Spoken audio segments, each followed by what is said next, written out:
শব্দ নাই।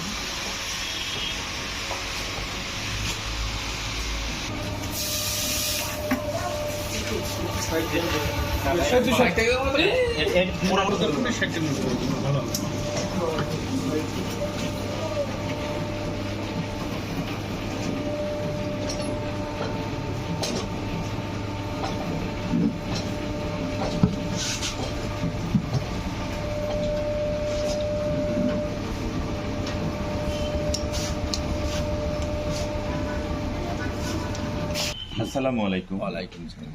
আমরা এসেছি প্রোগ্রাম ফর কমিউনিটি ডেভেলপমেন্ট পিসিডির পক্ষ থেকে আপনাকে শুভেচ্ছা।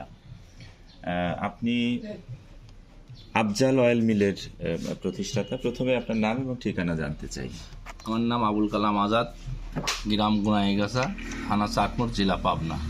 আচ্ছা আজাদ ভাই, আমরা আজকে সফল উদ্যোক্তা হিসেবে প্রতিষ্ঠিত সমাজে আপনি উদ্যোক্তা হওয়ার যে গল্প শুরু করেছিলেন কিভাবে সেটি শুনতে চাই। আমি আজ থেকে 10-12 বছর আগের থেকে পিসিডির সাথে আমার সম্পর্ক। পিসিডি আমাকে ঋণ দেয়, আমি ঋণ নিয়ে আস্তে আস্তে মোটামুটি আমি এইসবেই পিসিডির সাথে আমি সংযোগ হই।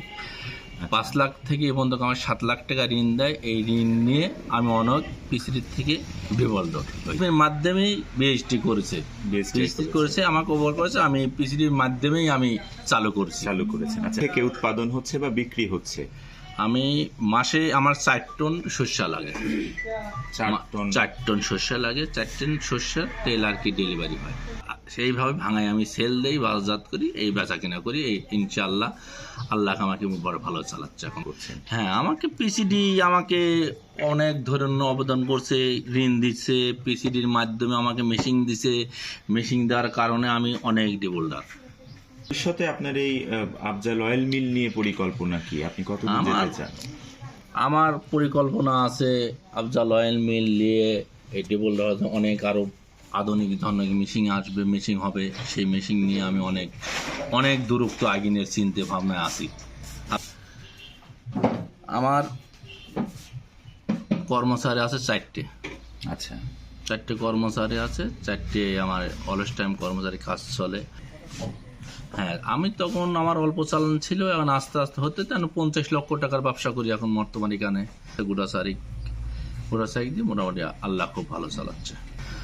আর পরিবারে আমার 2টি ছেলে আছে, একটা মেয়ে আছে বর্তমানে। এখন ছেলে মেয়েরা তারা পড়াশোনা করছে নিশ্চয়ই?